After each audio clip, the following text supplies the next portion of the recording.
Thailand நாட்டில் கடந்த சில நாட்களாக வரலாறு காணாத அளவுக்கு கனமழை கொட்டி தீர்த்துச்சு. இதனால சுமார் 12 மாகாணங்கள் கடுமையான பாதிப்புக்கு உள்ளாகியிருக்கு.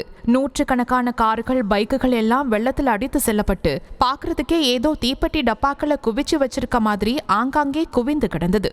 சாலையில தேங்கியிருக்கும் முட்டி அளவு தண்ணீர்லையும் படகுகள் மூலமா பொதுமக்களை காப்பாத்த பாதுகாப்பு படையினர் தீவிர முயற்சிகளை மேற்கொண்டு வராங்க.